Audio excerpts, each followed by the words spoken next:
Question करना चाहिए। ऐसे लगे कि क्लास में है बच्चे। अब मैं ऐसे बोल रहा था वीडियो में, ऐसे बोल रहा हूँ जैसे कोई क्लास में है, फिर आपकी आवाज़ आती नहीं है, तो ऐसे लगता है कि भाई सुनने वाले एकदम चुपचाप बैठे हैं या उनको इंटरेस्ट नहीं है। फिर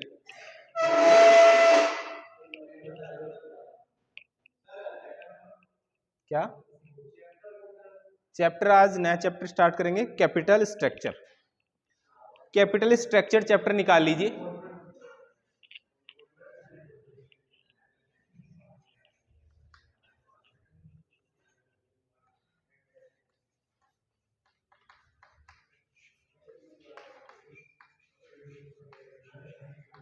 कैपिटल स्ट्रक्चर, पूंजी संरचना।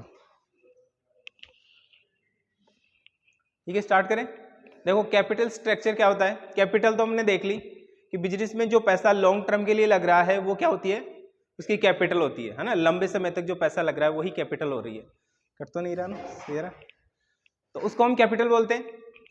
कैपिटल स्ट्रक्चर का मतलब है कि जो कैपिटल हम लेंगे बिजनेस के लिए वो किन किन सिक्योरिटीज से ली जाएगी, यानी कि टाइप ऑफ सिक्योरिटीज से है यहाँ पर।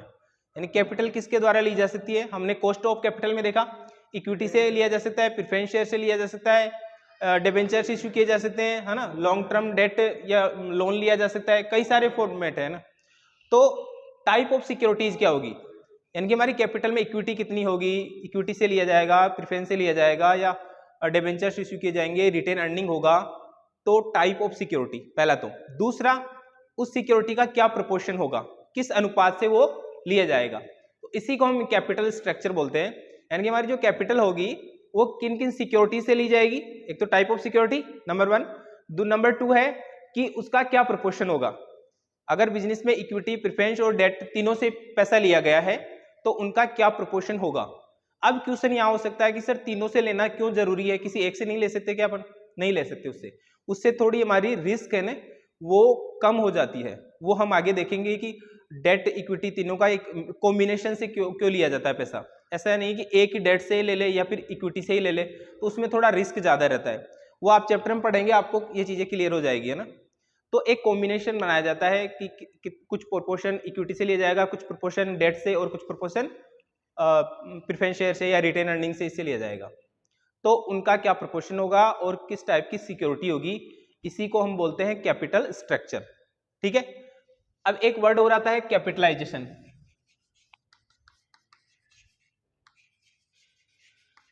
कैपिटलाइजेशन, कैपिटलाइजेशन यानी पूंजीकरण। कैपिटलाइजेशन का मतलब क्या होता है, कैपिटलाइजेशन का मतलब होता है क्वांटिटी ऑफ कैपिटल, या हम कहेंगे क्वांटम ऑफ कैपिटल। कैपिटलाइजेशन का मतलब होता है कि पूंजी की मात्रा का निर्धारण करना, क्वांटिटी। एक बिजनेस में कितना पैसा चाहिए वो होता है कैपिटलाइजेशन, उसको कैपिटलाइजेशन बोलते हैं। कैपिटलाइजेशन क्या हो गया, क्वांटम ऑफ कैपिटल, कैपिटल की मात्रा कितनी होगी, बिजनेस में कितना पैसा चाहिए, उसको हम बोलेंगे कैपिटलाइजेशन। और एक अपना क्या है, capital structure. Capital structure, capital structure का मतलब यहां पर तो हम पूंजी की मात्रा का निर्धारण किया कि कितना पैसा चाहिए, क्वांटम ऑफ कैपिटल। और यहां पर जो पैसा चाहिए हमने, मान लो कि 1 लाख रुपए कैपिटलाइजेशन है, 1 लाख रुपए चाहिए। अब 1 लाख रुपए में कौन कौन सी सिक्योरिटीज होगी, टाइप ऑफ सिक्योरिटीज, है ना, और उनका क्या प्रोपोर्शन होगा। सपोज दैट 1 लाख रुपए है, 1 लाख रुपए बिजनेस की कैपिटलाइजेशन है। अब इसमें क्या हो सकता है, इक्विटी शेयर्स के द्वारा पैसा लिया जाए, हो सकता है प्रेफरेंस शेयर्स के द्वारा, और हो सकता है डेट के द्वारा। अब यहाँ इनका क्या प्रोपोर्शन होगा, मैंने ऐसे रैंडमली ये लिख दिया है, 40% इक्विटी शेयर, 30% प्रेफरेंस शेयर और 40% डेट। तो यही इनका क्या हो गया, प्रोपोर्शन हो गया 30 40 40, है ना, 110 हो रहेंगे, 30 आएगा, 20 नहीं आएगा। ठीक है, तो ये इनका प्रोपोर्शन हो गया। तो दो चीजें हम इसमें देखते हैं, टाइप ऑफ सिक्योरिटी और उनका क्या प्रोपोर्शन होगा, इसी को हम बोलते हैं कैपिटलाइजेशन। फिर उसके बाद में एक वर्ड और आता है फाइनेंशियल स्ट्रक्चर। एक होता है फाइनेंशियल स्ट्रक्चर,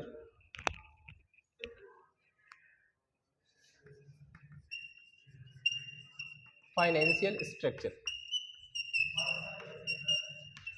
देखो कैपिटल स्ट्रक्चर और फाइनेंशियल स्ट्रक्चर में क्या अंतर होता है। कैपिटल स्ट्रक्चर में हम सिर्फ यहां पर जो लॉन्ग टर्म कैपिटल होती है उसी को शामिल करते हैं, और फाइनेंशियल स्ट्रक्चर में जो शॉर्ट टर्म हमारी लायबिलिटी होती है उसको हम इंक्लूड कर लेते हैं। बैलेंस शीट आपने देखी होगी, बैलेंस शीट में एक साइड में लायबिलिटी साइड होती है, लाइबिलिटी साइड में ऊपर हम लॉन्ग टर्म कैपिटल को लिखते हैं, नीचे शॉर्ट टर्म कैपिटल होती है। दोनों ही लाइबिलिटी होती है बिजनेस में। कैपिटल भी तो एक लाइबिलिटी है, नहीं है क्या? कैपिटल बिजनेस के लिए लाइबिलिटी है। बिजनेस ने क्या किया, उधार लिया है पैसा, तो बिजनेस को तो वो पैसा चुकाना है ना, लेकिन वो लॉन्ग टर्म लाइबिलिटी है, लंबे समय बाद में चुकाना पड़ेगा। एक शॉर्ट टर्म लाइबिलिटी होती है, जैसे मान लो क्रेडिटर्स को पेमेंट करना है, बिल्स का पेमेंट करना है ना, या कोई सप्लायर है जिसने अपन को माल दिया उसको पेमेंट करना है, तो वो भी बिजनेस में लाइबिलिटी होती है, लेकिन वो शॉर्ट टर्म लाइबिलिटी होती है ना, हफ्ते 2 हफ्ते, महीने 2 महीने में उसको पेमेंट करना है, ठीक है, तो वो शॉर्ट टर्म लाइबिलिटी होगी। तो यहाँ पर जो लाइबिलिटीज होती है लाइबिलिटी साइड में, वो एक तो होती है लॉन्ग टर्म लाइबिलिटी, जिसको अपन ऊपर लिखते हैं यहाँ पर, equity share capital, preference share capital, reserve and surplus, ठीक है, ये हमारी होगी लॉन्ग टर्म लाइबिलिटी। एक शॉर्ट टर्म होती है क्रेडिटर, क्रेडिटर्स है, पीपी है, ये शॉर्ट टर्म लाइबिलिटी है। तो इसको तो हम बोलते हैं कैपिटल स्ट्रक्चर, ठीक है, कैपिटल स्ट्रक्चर यानी कि लॉन्ग टर्म लाइबिलिटी से मतलब है यहाँ पर। और फाइनेंशियल स्ट्रक्चर में इसको ऐड और कर दीजिए, तो ये अपना टोटल हो जाएगा फाइनेंशियल स्ट्रक्चर। नहीं दिख रहा, कोई बात नहीं, अब आ गया ना, ठीक है। तो एक यहाँ पर कैपिटल स्ट्रक्चर में क्या होगा, लॉन्ग टर्म फंड से है मतलब, और यदि हम शॉर्ट टर्म जो फंड है, ये शॉर्ट टर्म फंड है, शॉर्ट टर्म लाइबिलिटी, इसको अगर ऐड कर देंगे तो वो हो जाएगा हमारा फाइनेंशियल स्ट्रक्चर। तो कैपिटल स्ट्रक्चर में क्या आएगा, equity share capital plus preference share capital plus reserve and surplus plus long term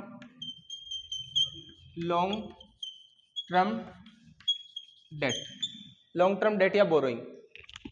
equity share हो, चाहे प्रेफरेंस शेयर हो, चाहे रिजर्व एंड सरप्लस हो, चाहे से लॉन्ग टर्म डेट हो, ये सारा ही फंड है ना, ये लॉन्ग टर्म फंड है। इसको हम लॉन्ग टर्म फंड भी बोलते हैं, क्योंकि ये जो पैसा है ना वो लंबे समय के लिए बिजनेस में मिला है, चाहे से इक्विटी मिलो, प्रेफरेंस मिलो, रिजर्व मिलो या ये, तो ये लॉन्ग टर्म फंड हो गया, और इसी को हम बोलेंगे कैपिटल स्ट्रक्चर, ठीक है। अब फाइनेंशियल स्ट्रक्चर में इन सब में ऐड और कर दीजिए आप short term liability. Short term liabilities को और ऐड कर देंगे तो क्या हो जाएगा, फाइनेंशियल स्ट्रक्चर हो जाएगा। तो बात समझ में आई। कैपिटलाइजेशन क्या होता है, कैपिटल की मात्रा का निर्धारण करना, क्वांटम ऑफ कैपिटल या क्वांटिटी ऑफ कैपिटल का डिटरमाइन करना, वही होता है capitalization. Capital structure means long term fund से, जो बिजनेस में लॉन्ग टर्म फंड है, जो लंबे समय तक बिजनेस में लगा हुआ है, equity share capital, preference share capital, reserve and surplus और long term debt is called capital structure, है ना। और फाइनेंशियल स्ट्रक्चर में शॉर्ट टर्म लाइबिलिटीज को और ऐड कर देंगे तो हमारा हो जाएगा फाइनेंशियल स्ट्रक्चर, ठीक है। उसके बाद में एक और होता है asset structure, asset structure, asset structure. Asset structure balance sheet के असेट साइड से संबंधित होता है। तो यहां पर आ जाएगा fix assets plus current assets, fix assets plus current assets,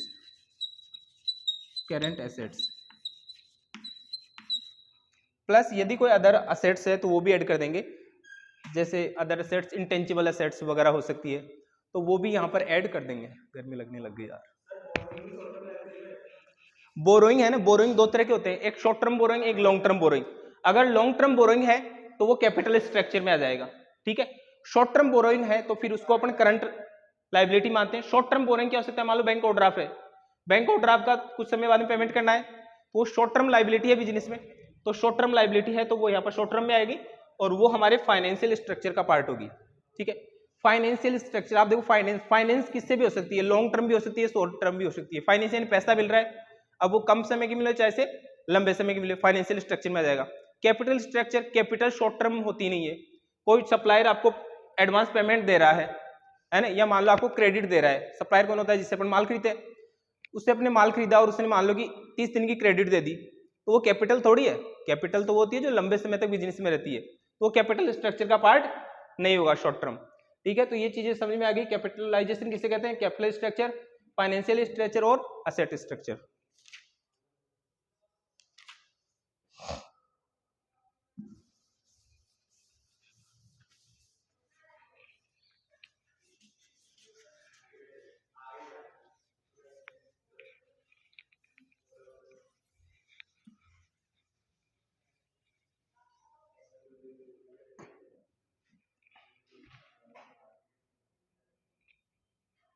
अब देखो फैक्टर्स कौन कौन से होंगे जो कैपिटल स्ट्रक्चर को प्रभावित करेंगे, क्या कौन कौन से फैक्टर्स है वो जो एक बिजनेस की जो कैपिटल स्ट्रक्चर है उसको प्रभावित कर सकते हैं। फैक्टर्स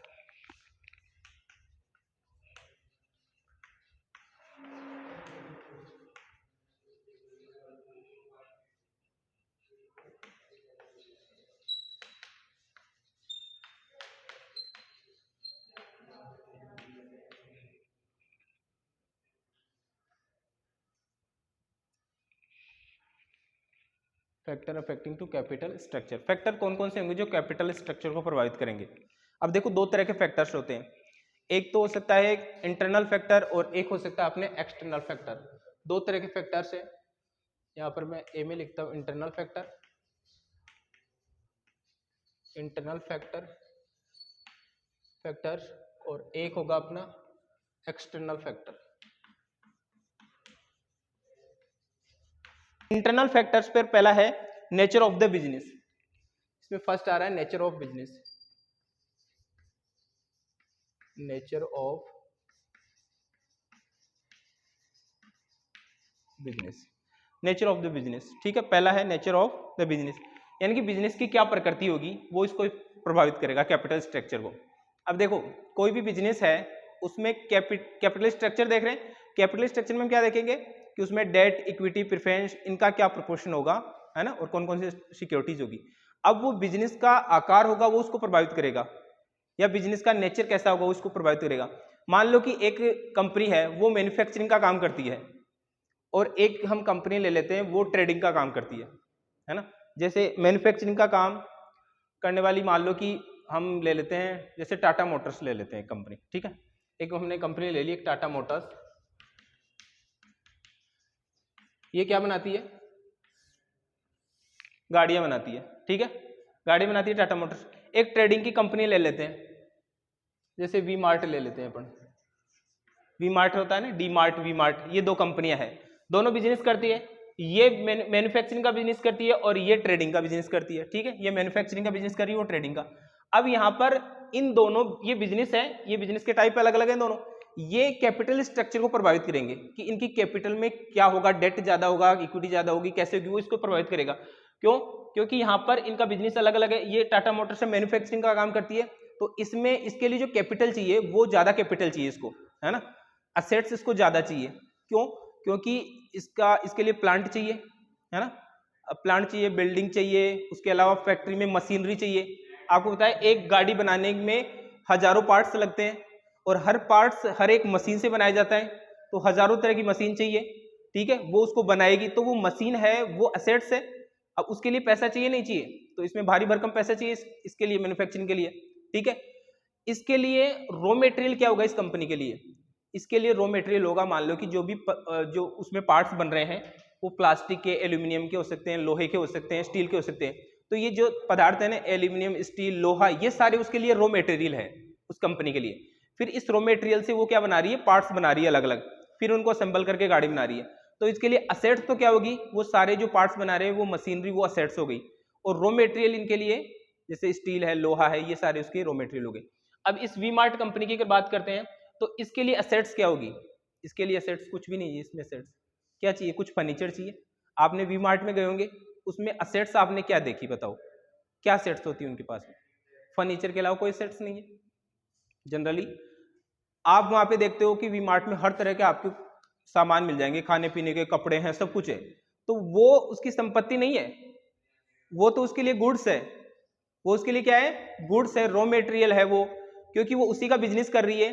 तो अगर मान लो वो कपड़े खरीद रही है, किसी मैन्युफैक्चरिंग किसी मील से कपड़े खरीद रही है, तो वो एंट्री क्या करेगी, purchase account debit to cash, यही एंट्री करेंगे ना, असेट थोड़ी है वो।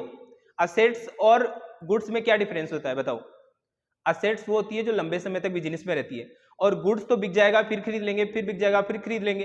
तो जो कपड़े आप देखते हो वी मार्ट में या खाने पीने के सामान देखते हो, वो क्या असेट्स है, क्या नहीं है असेट्स, वो क्या है, गुड्स है, क्योंकि वो बिक जाएगा फिर खरीद लेंगे, फिर बिक जाएगा फिर खरीद लेंगे। तो उसको बिजनेस करने के लिए वी मार्ट को कैपिटल की कम आवश्यकता होगी, क्यों, जरूरत ही नहीं है, सिर्फ उसको क्या चाहिए, रॉ मटेरियल के जितना पैसा चाहिए।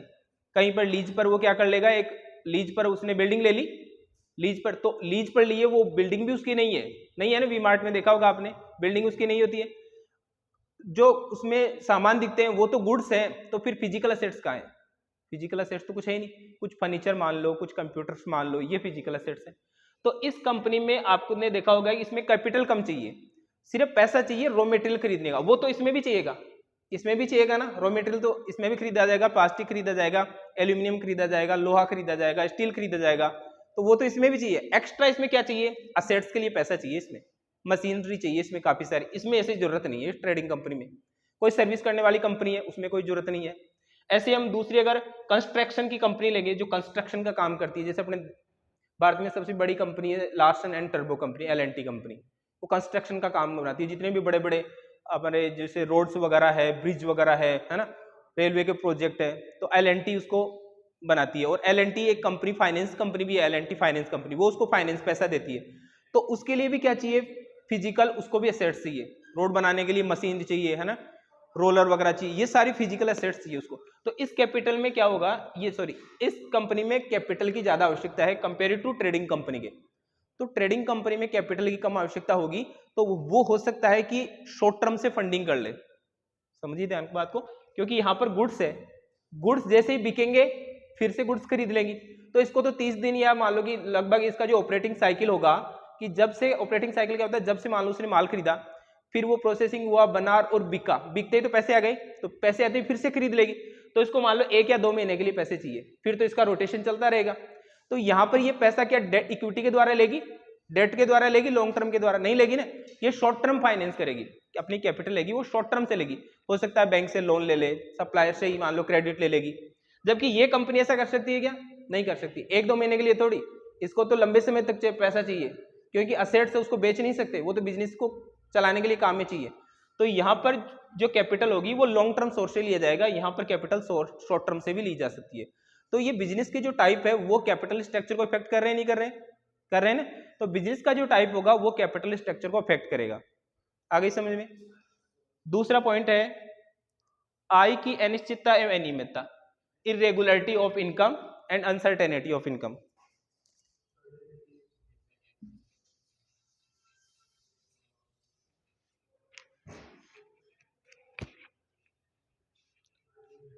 Regularity and certainty of income,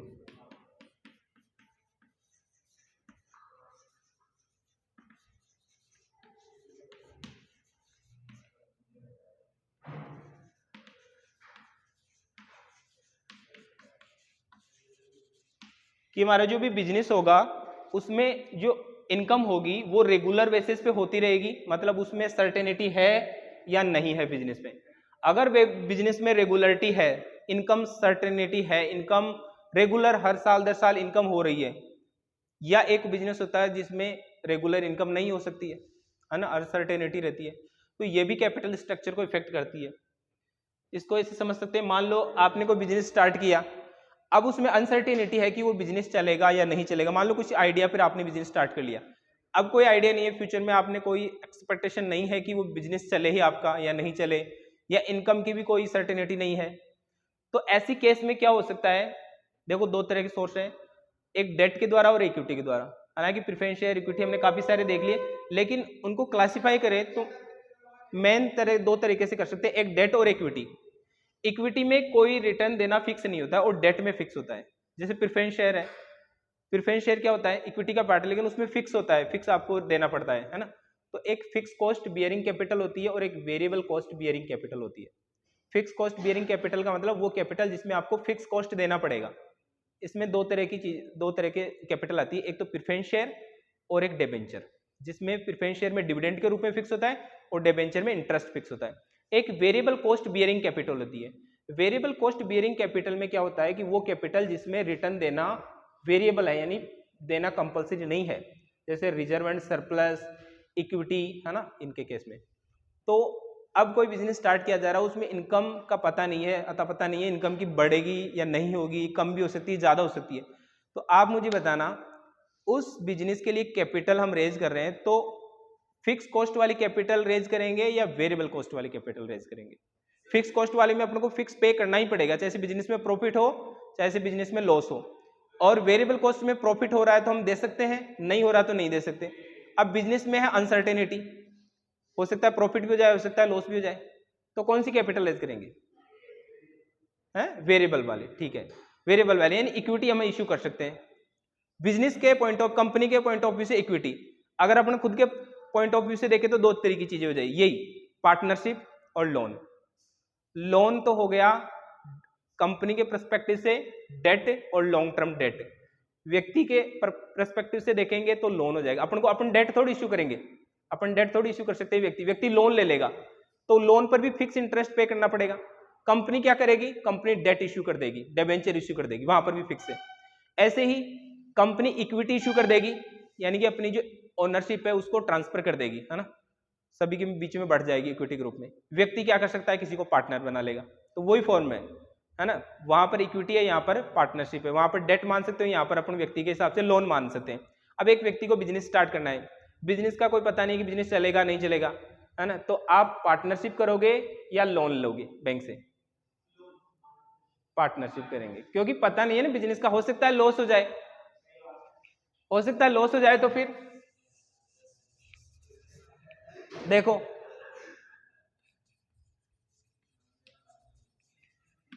partnership है, एक तरफ से लोन ले लिया। चलो अभी जिन्हें लोन बना रहे उसको क्लियर करते हैं। यहाँ पर मान लो 2 लाख रुपए की आपको आवश्यकता है, ठीक है, 1 लाख रुपए आपके पास में खुद के पास है, ये तो आपके पास में 1 लाख रुपए आपको लेना है। अब दो चीजें, या तो 1 लाख एक पार्टनर को बना लो, वो 1 लाख रुपए आपको दे देगा बिजनेस में, लेकिन वो प्रॉफिट में भी बराबर हिस्सा लेगा, लॉस में भी लेगा। एक है कि आप बैंक से लोन ले लो 1 लाख का। तो मान लो पहले केस में अपन ने पार्टनर को बना लिया और प्रॉफिट एज्यूम कर रहे हैं अपन, तो प्रॉफिट यहाँ पर अगर लोन लेंगे ना तो 10% इंटरेस्ट रेट लगेगी बैंक से, ठीक है। पार्टनर के केस में कुछ है ही नहीं, वो तो प्रॉफिट होगा तो आधा लेगा, लॉस होगा तो भी आधा लेगा। अब हम पहली केस में लेते हैं कि प्रॉफिट हो गया 50,000 का, 50,000 का प्रॉफिट हो गया, तो दोनों पार्टनर के बीच में कितना कितना आ जाएगा? 25,000 इसको प्रॉफिट, 25,000 इसको प्रॉफिट। और यही अगर प्रॉफिट लोन लिया जाता तो 10% इंटरेस्ट रेट लग दी, 10,000 रुपए, तो 40,000 रुपए अपने थे पूरे ही, ठीक है, ये अपने हो गए, अपने हो गए, किसी को देना नहीं है, पहला केस। दूसरा केस बी, जिसमें 5,000 रुपए का प्रॉफिट हो रहा है, सिर्फ 5,000 रुपए का, तो पार्टनरशिप है तो 2,500 रुपए का प्रॉफिट, यहां पर भी 2,500 रुपए का प्रॉफिट, अभी भी अपन को फायदा है। लेकिन अगर लोन लिया है तो 5,000 रुपए का घाटा है, क्योंकि बैंक में लोन कितना, 10,000 रुपए इंटरेस्ट लगेगा ना 10% पे, 10% है। देखो 2 लाख रुपए का बिजनेस को चाहिए था, 1 लाख रुपए आपके पास थे, 1 लाख रुपए आपको और लेने थे। दो केस है, या तो पार्टनरशिप या फिर लोन। लोन 1 लाख रुपए का लिया जाएगा, पार्टनर में लाओगे तो वो 1 लाख दे देगा, ठीक है। पहला केस था, यहां पर 50,000 का प्रॉफिट हुआ, अगर पार्टनरशिप है तो 25,000 रुपए बांट लेंगे, अगर पार्टनरशिप नहीं है तो 10,000 रुपए तो लोन की EMI जाएगी, 40 ही बचेंगे ना, तो 40 अपना है पूरा ही, फायदे का है। लेकिन यदि 5,000 का ही प्रॉफिट हो रहा है तो 2,500 रुपए प्रॉफिट हो जाएगा, और यदि पार्टनरशिप नहीं की तो 10,000 रुपए EMI पे करनी है। अब प्रॉफिट ही कितने का हुआ है? 5,000 का, तो 5,000 जेब से लगेगा ना, ये 5,000 रुपए जेब से लग गया। अब यहां पर देखो इनकम यदि अच्छी हो गई ना तो आपको डेट अच्छा लगेगा, 40,000 रुपए प्रॉफिट हो रहा है, फिर ऐसे सोचोगे कि यार पार्टनर नहीं बनाते तो ये अच्छा था, क्योंकि पार्टनर में तो 25,000 रुपए मिल रहे हैं, इधर कितना मिल रहा है? 40,000 रुपए मिल रहा है। और यदि बिजनेस में प्रॉफिट कम हो रहा है तो फिर पार्टनरशिप ठीक लगता है, क्योंकि यहाँ पर तो 5,000 रुपए का लॉस हो रहा है, लेकिन यहाँ पर कम से कम फिर भी 2,500 रुपए प्रॉफिट मिल रहा है। पार्टनरशिप अच्छा है ना, 5,000 रुपए का प्रॉफिट हुआ तो भी 2,500 रुपए अपन को मिल गया। तो बिजनेस में जब अनसर्टिनिटी रहती है ना तो वैसे ऐसी स्थिति में पार्टनरशिप ठीक रहता है। कंपनी के हिसाब से देखेंगे तो इक्विटी इश्यू करना, बात एक ही है। पार्टनर का मतलब अपन भी दोनों पार्टनर हो गए, दोनों ओनर है। कंपनी ऐसे थोड़ी कि पार्टनर बना लो, कंपनी को तो बहुत बड़ा पैसा चाहिए, वो कितने लोगों को पार्टनर बनाएगी, तो वो एक तरह से पार्टनरशिप का ही रूप है। इक्विटी इश्यू कर दी, ओनरशिप ट्रांसफर हो गई, सबके पास ओनरशिप आ गई, ठीक है। तो ऐसी केस में क्या करेगी कंपनी, जब अनसर्टेन, इसीलिए देखो कोई नई कंपनी होती है, फ्यूचर प्लान कुछ है नहीं, मान लो कि बिजनेस चले नहीं चले, तो वो क्या करती है, इक्विटी इशू कर देती है कंपनी, इक्विटी। अब लॉस होगा तो सबको होगा, कोई मांगने वाला नहीं है। फिर बिजनेस जब अच्छा चलने लगता है तो फिर ये डेट अच्छा लगता है, ठीक है। ऐसे होता है बिजनेस, आपने कभी देखा होगा बिजनेस स्टार्ट कर लेते हैं कोई पार्टनरशिप में, फिर पार्टनरशिप में अच्छा प्रॉफिट होने लगता है तो वो दोनों झगड़ने लगते हैं। ऐसे सोचते हैं इसको बाहर निकाले एक को, क्योंकि प्रॉफिट अच्छा हो रहा है तो सोचते हैं पूरे प्रॉफिट पर मैं ही कब्जा कर लूँ, इसको पार्टनरशिप से बाहर निकाल लूँ, और वो सोचता है इसको बाहर निकाल दूं, मैं कर लूँ बिजनेस क्योंकि प्रॉफिट हो रहा है। और अगर लॉस हो जाए तो फिर चुपचाप बैठे रहते हैं, चलने दो, दोनों को लॉस हो रहा है बराबर, है ना। प्रॉफिट होता है तो वो सोचता है कि यार इसके बजाय तो मैं लोन ले लेता हूं तो ठीक रहता, लोन को पे किया, बाकी का पूरा मेरा ही है, ठीक है। तो बिजनेस में क्या रहेगा कि जब अनसर्टेनिटी रहेगी यानी कि रेगुलरिटी और सर्टेनिटी रहती है तो इस वजह से लोन अच्छा रहेगा, डेट कैपिटल लेना, और यदि अनसर्टेनिटी रहेगी तो इक्विटी शेयर कैपिटल इश्यू करना ठीक रहता है। तो ये पॉइंट भी डायरेक्ट कैपिटल स्ट्रक्चर को इफेक्ट कर रहा है, ठीक है, कि कैपिटल स्ट्रक्चर हमारा कैसा होगा। जाओ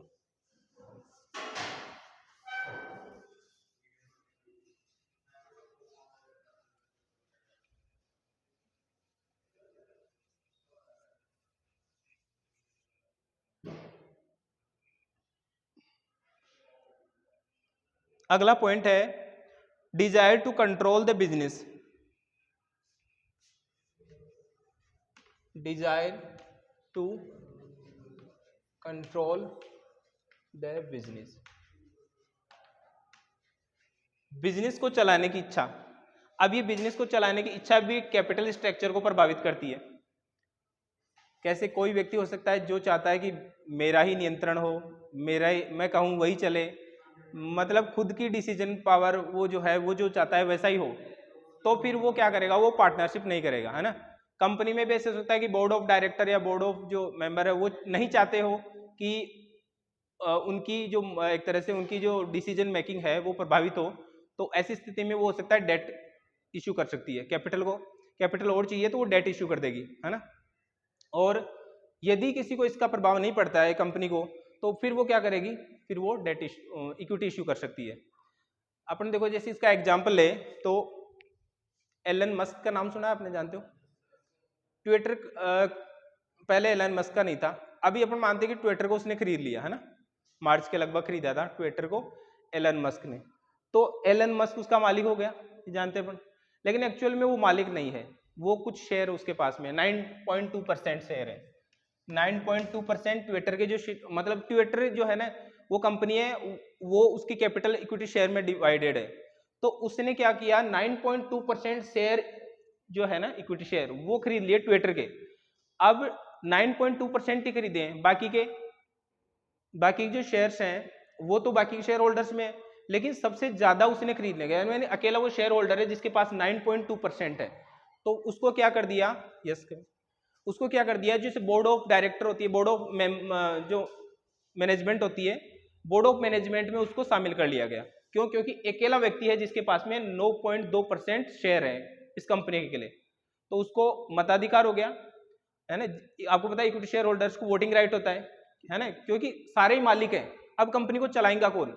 जिसके पास में ज्यादा शेयर होंगे वही चलाएंगे। तो बोर्ड ऑफ डायरेक्टर बनते हैं, बोर्ड ऑफ मेंबर होते हैं, तो बोर्ड ऑफ मेंबर में उसको शामिल कर लिया गया, है ना। तो अपन मानते हैं कि वो मालिक होगा, मालिक तो है लेकिन वो सिर्फ 9.2% शेयर से ही है। जो भी प्रॉफिट होगा उसका 9.2% एलन मस्क को मिलेगा, ठीक है। अब उसकी इच्छा थी डिजायर टू कंट्रोल, तो उसने कर लिया।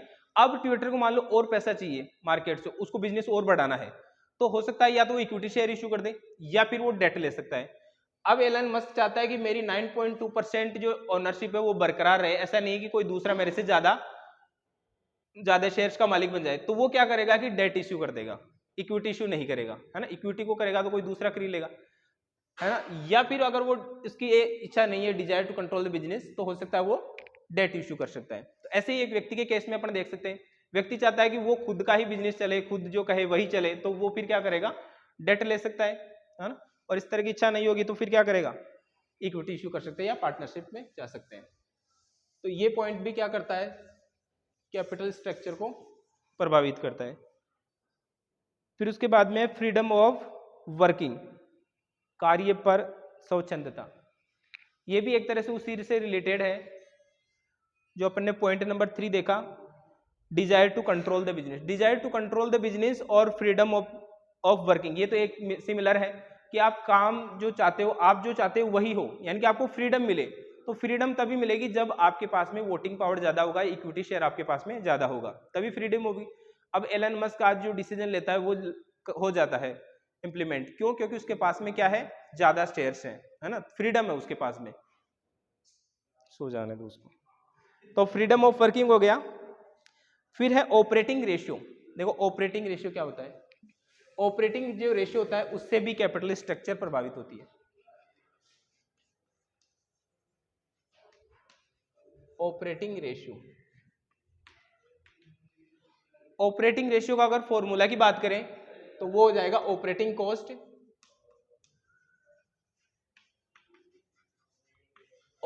Cost divide by net cell into 100। और ऑपरेटिंग कॉस्ट क्या होती है, ऑपरेटिंग कॉस्ट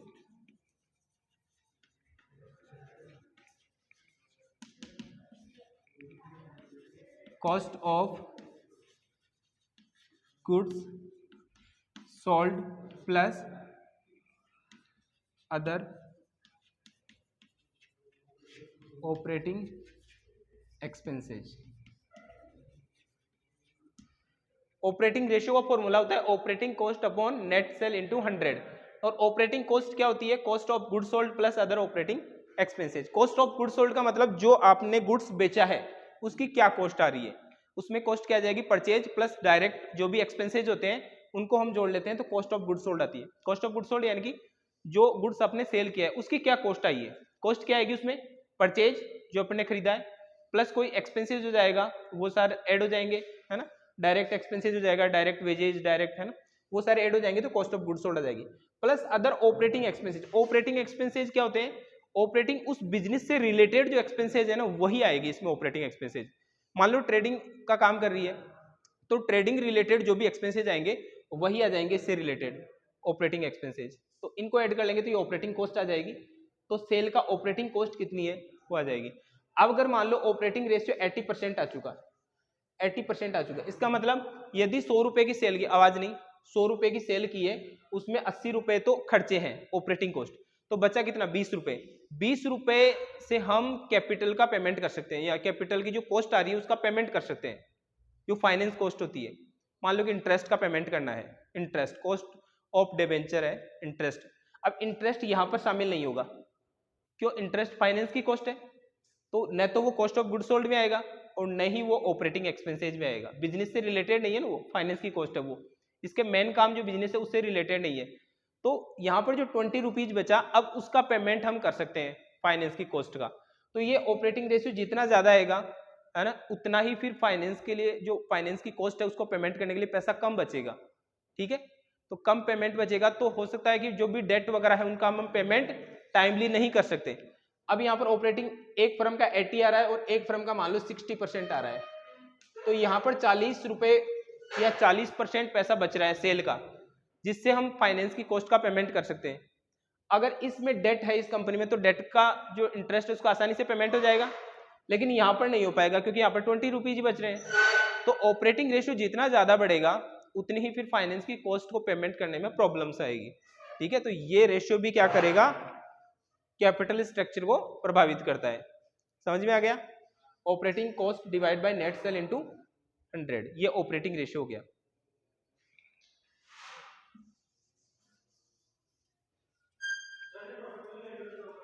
क्या प्रॉफिट, यहां पर ऑपरेटिंग रेशियो 80% आ गया ना, तो ऑपरेटिंग प्रॉफिट 20% हो गया, ये ऑटोमेटिक हो गया। ऑपरेटिंग प्रॉफिट का फॉर्मूला जाएगा operating profit divide by net cell into 100। तो ऑपरेटिंग कॉस्ट 80%, ऑपरेटिंग का मतलब हर देखो हर बिजनेस के अलग अलग काम होते हैं, तो ऑपरेटिंग कॉस्ट में वही खर्चे आएंगे जो उस बिजनेस का मेन जो बिजनेस है ना, जिस काम के लिए वो बिजनेस स्टार्ट किया उससे संबंधित खर्चे वही आएंगे। अब ब्याज का पेमेंट कर रहा है, ब्याज का भुगतान, इंटरेस्ट की कॉस्ट, तो उसका उस बिजनेस से कोई लेना देना नहीं है, वो तो फाइनेंस की कॉस्ट है, तो वो तो इसमें आएगी नहीं। तो यहाँ पर 80% सेल हुई 100, उसमें से 80 रुपए तो इसके बिजनेस के संबंधी खर्चे आ गए, तो बचे कितने, 20 रुपए, उसी से उस फाइनेंस का पेमेंट हो सकता है, फाइनेंस कॉस्ट का। अगर यही रेशियो अगर आपका 60% आ गया तो यहाँ पर फाइनेंस कॉस्ट का पेमेंट करने के लिए 40 रुपए बच रहे हैं। तो ये जितना ज्यादा बढ़ेगा, है ना, उतना ही फाइनेंस की जो कॉस्ट है उसका पेमेंट करने के लिए पैसा कम बचेगा। अब मान लो कि डेट और इक्विटी है, तो यहाँ पर ऑपरेटिंग रेशियो ज्यादा आ रहा है, और उस केस में अगर उस फर्म में डेट ज्यादा है तो फिर मुसीबत हो जाएगी, क्योंकि यहाँ पर पैसा कम बच रहा है और डेट का तो पेमेंट करना पड़ेगा। तो ये ऑपरेटिंग रेशियो अलग अलग होता है सब फर्म का, तो ये भी क्या करेगा, कैपिटल स्ट्रक्चर को प्रभावित करेगा। अगर ऑपरेटिंग रेशियो कम आ रहा है तो फिर हम डेट के द्वारा फंड रेज कर सकते हैं, क्योंकि हमारे पास में एडिक्वेट फंड बचेगा फिर, तो उससे आसानी से हम फाइनेंस की कॉस्ट का पेमेंट कर सकते हैं। तो ये ऑपरेटिंग जो रेशियो वो भी क्या कर रहा है, कैपिटल स्ट्रक्चर को इफेक्ट कर रहा है। ठीक है, यहाँ पर ऑपरेटिंग प्रॉफिट हो गया 20%। अब इस ऑपरेटिंग प्रॉफिट के में से हम क्या करेंगे, लेस करेंगे इंटरेस्ट, टैक्स वगैरह जो मैंने आपको बताया ना पहले, वो इसी ऑपरेटिंग प्रॉफिट को ही हम ईबीआईटी बोलते हैं। ईबीआईटी तो जानते हो, आपको बताया, earning before interest and taxes, ये ईबीआईटी। अब ये तो ऑपरेटिंग खर्चे हो गए, अब इसमें से इंटरेस्ट का पेमेंट होगा, टैक्स का पेमेंट होगा, है ना, ये नॉन ऑपरेटिंग है, बिजनेस से संबंधित नहीं है ये, है ना, टैक्स का कोई लेना देना नहीं है, टैक्स लगेगा, गवर्नमेंट लगाएगी, चाहे आप कोई सा बिजनेस करो, इसलिए ये। और इंटरेस्ट फाइनेंस की कॉस्ट है, तो ये अर्निंग बिफोर इंटरेस्ट टैक्स आ जाता है, इसी को हम ऑपरेटिंग प्रॉफिट बोलते हैं, ऑपरेटिंग प्रॉफिट। और ऑपरेटिंग प्रॉफिट क्या हो जाएगा, sale minus operating cost, sale minus operating cost, operating cost को सेल में से माइनस कर दीजिए, ऑपरेटिंग प्रॉफिट बच गया। ठीक है, ऑपरेटिंग प्रॉफिट रेशियो कैसे निकालेंगे, 100 minus operating ratio, 100 minus operating ratio, ये 80% आ गया, 80 माइनस कीजिए तो 20 आ जाएगा, वो ऑपरेटिंग प्रॉफिट रेशियो हो जाएगा। Okay,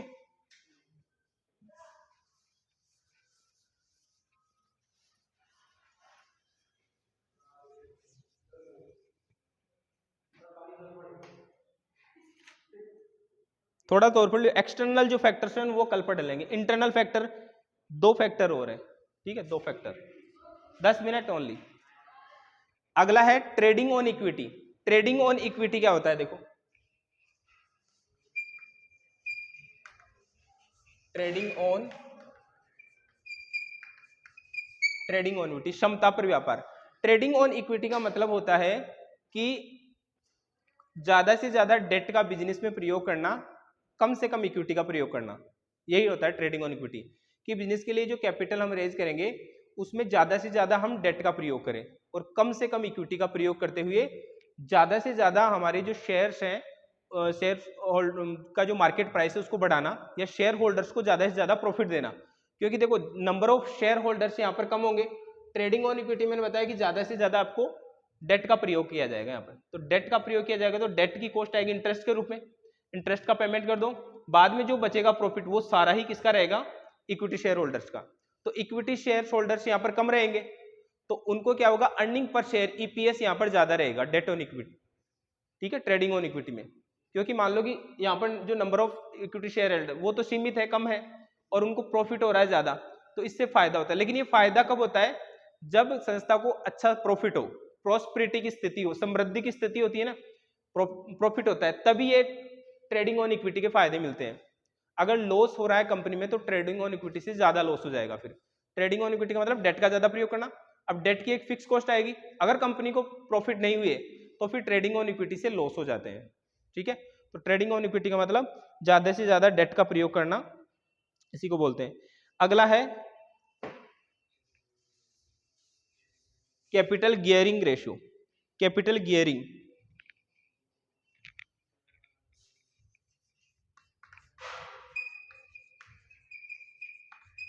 gearing ratio, capital gearing ratio का एक फॉर्मूला होता है, वो होता है fix cost bearing capital, fixed cost bearing capital divide by variable cost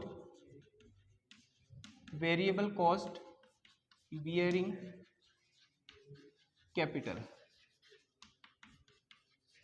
ये रेशियो ये बताता है कि बिजनेस में फिक्स कॉस्ट वाली कैपिटल और वेरिएबल कॉस्ट वाली कैपिटल के बीच में क्या रिलेशन है, क्या प्रोपोर्शन है उसका। अब फिक्स कॉस्ट वाली कैपिटल कौन कौन सी होती है, एक तो होता है प्रेफरेंस शेयर और एक होता है डेट। ये दो सिक्योरिटीज होती है वो फिक्स कॉस्ट वाली होती है। ठीक है, और वेरिएबल कॉस्ट वाली सिक्योरिटीज कौन कौन सी होती है, equity share capital plus reserve and surplus. ये दो सिक्योरिटी होती है वेरिएबल कॉस्ट वाली, क्योंकि इनकी जो कॉस्ट आएगी वो वेरिएबल रहेगी, ठीक है, प्रॉफिट लॉस के अकॉर्डिंग डिपेंड करेगी। यहाँ पर फिक्स कॉस्ट है, यहाँ पर कॉस्ट आएगी प्रेफरेंस शेयर पर फिक्स होता है डिविडेंड, यहाँ पर डिविडेंड के रूप में, और डेब्ट में इंटरेस्ट के रूप में फिक्स होता है। तो इनका क्या रेशियो रहेगा, इनका क्या रेशियो रहेगा, वो भी कैपिटल स्ट्रक्चर को इफेक्ट करेगा। अब देखो यहाँ पर गियरिंग आ रहा है ना, गियरिंग। अब इससे आपको एक एग्जांपल से समझ में आता हूं, कभी भूलोगे नहीं जिंदगी में। जब भी बिजनेस स्टार्ट किया जाता है ना, जब भी बिजनेस स्टार्ट किया जाता है तो ये जो रेशियो है वो लो रखा जाता है, कम। यहां पर वापस इसको लिखना पड़ेगा इधर, fix cost, fixed cost bearing capital और वेरिएबल कॉस्ट बियरिंग कैपिटल। अब बताओ अगर हमें इसको अगर ज्यादा वैल्यू निकालना है ना, तो हमें नीचे वाली वैल्यू कम रखनी पड़ेगी और ऊपर वाली वैल्यू ज्यादा रखनी पड़ेगी, तो ज्यादा आ जाएगा। अगर हमें लो निकालना है तो ऊपर वाली वैल्यू कम और नीचे वाली ज्यादा रखनी पड़ेगी। अब जब भी बिजनेस स्टार्ट किया जाता है तो बिजनेस में एक अनसर्टेनिटी रहती है बिजनेस में। तो ऐसी स्थिति में हमें डेट से बचना चाहिए, कंपनी के हिसाब से भी व्यक्तिगत के हिसाब से लोन नहीं लेना चाहिए, किसी को पार्टनर वगैरह बना लेना चाहिए, क्योंकि बिजनेस में हो सकता है कि लॉस हो जाए, है ना, पता नहीं है। तो यहाँ पर हमारा जो गियरिंग रेशियो रहेगा वो कम रहेगा। गियरिंग रेशियो में इसको मान लेता हूँ 1 गियरिंग रेशियो मान लिया मैंने। 1 का मतलब है जैसे मान लो कि यहाँ पर है 5 और यहाँ पर भी रख दिया 5, यानी कि ये 5000 लिख लेता हूँ। 5000 रुपये चाहिए थे, 5000 रुपये आपने फिक्स कॉस्ट से लिए, है ना, इक्विटी से, है ना, और 5000 रुपये आपने ले लिए वेरिएबल कॉस्ट, 5000 इक्विटी से और 5000 आपने प्रेफरेंस शेयर से ले लिया। तो गियरिंग रेशियो कितना आ गया, 1 आ जाएगा, ठीक है। फिर जैसे जैसे बिजनेस बढ़ने लगता है तो फिर क्या होती है, इनकम की एक सर्टेनिटी हो जाती है ना, रिस्क भी कम हो जाता है बिजनेस में, लॉस कम हो जाते हैं, रेगुलरिटी हो जाती है। तो फिर क्या करना चाहिए, बिजनेस में इस रेशियो को बढ़ाना चाहिए, है ना, गियरिंग रेशियो ज्यादा हो जाएगा। तो ज्यादा कब होगा, जब ऊपर वाली वैल्यू बढ़ेगी। अब फिक्स कॉस्ट में क्या आता है, प्रेफरेंस और डेट, दो ही चीज आती है, प्रेफरेंस और डेट, उनमें फिक्स होती है। तो यहाँ पर फिक्स कॉस्ट हमने डेट का बढ़ा लेंगे, फिर बाद में जरूरत पड़ी तो हमने क्या किया, इसको तो कम कर दिया, ये 1000 हो गया, और इसको बढ़ा दिया, ये लो नहीं 10 कर देंगे, ये 10000। तो ये रेशियो कितना आ गया, 10 आ चुका है यहाँ पर, तो बढ़ चुका ना। ये एक तरह से गाड़ी के जैसे है, जैसे मान लो ये गाड़ी बना दी मैंने, ठीक है, ये लो, और ये है आपकी रोड, ओके। अब गाड़ी को जब भी स्टार्ट किया जाएगा तो फर्स्ट गियर में स्टार्ट किया जाएगा या 5वें गियर में स्टार्ट किया जाएगा, फर्स्ट गियर में, है ना। 5वें गियर में स्टार्ट करोगे तो गाड़ी बंद हो जाएगी। तो बस यही है, इस गाड़ी को पहले फर्स्ट गियर में स्टार्ट किया, फिर थोड़ा चली दूसरे गियर में, फिर तीसरा गियर, फिर चौथा गियर और फिर 5वां गियर, ऐसे बढ़ाते जाएंगे। मतलब गियर पहला डाला, फिर थोड़ी चलने लगी, फिर दूसरा, फिर तीसरा, फिर चौथा, फिर 5वां। तो ये वही रेशियो है, कैपिटल गियरिंग रेशियो। तो गियर पहला डालना है, फिर दूसरा, फिर तीसरा, फिर चौथा, 5वां। तो कैपिटल गियरिंग रेशियो में पहले बिजनेस में लो गियरिंग रखा जाएगा या हाई गियरिंग रखा जाएगा, लो गियरिंग। तो लो गियरिंग कब आएगा, जब फिक्स कॉस्ट आपकी कम रहे और वेरिएबल कॉस्ट ज्यादा रहे। फिक्स कॉस्ट पहले यहां पर देखा आपने 5000 थी, नीचे 5000 थी, तो 1 आ गया। फिर उसके बाद में ये देखो 10000, यहां पर फिक्स कॉस्ट को बढ़ा दिया, फिक्स कॉस्ट आपने लोन ज्यादा ले लिया, डेट ज्यादा ले लिया, ठीक है, क्योंकि अब तो बिजनेस फिक्स हो चुका ना, अच्छी इनकम होने लगी। तो फिर किसी को पार्टनर क्यों बनाना, किसी को इक्विटी में क्यों शामिल करना, फिर तो डेट ले, डेट का पेमेंट करो, बाकी का बचा अपना ही पूरा। जैसे अब एग्जाम्पल में देखा था ना, फर्स्ट में 10% 10,000 रुपये इंटरेस्ट पे करो, 40,000 रुपये इनकम हो रही थी। तो यहाँ पर अब गाड़ी तेजी से चलने, ये गाड़ी एक तरह से बिजनेस है, ये बिजनेस है। अब ये बिजनेस आपका दौड़ने लगेगा, वैसे ही गियर डालते जाओ, फर्स्ट, सेकंड, थर्ड, फोर्थ, 5, तो ये गियरिंग रेशियो क्या हो जाएगा, बढ़ जाएगा, ठीक है। तो ये गियरिंग रेशियो भी कैपिटल स्ट्रक्चर को प्रभावित करेगा, ओके। तो ये हमने देखे इंटरनल फैक्टर्स, कल की क्लास में हम एक्सटर्नल फैक्टर देखेंगे, ओके।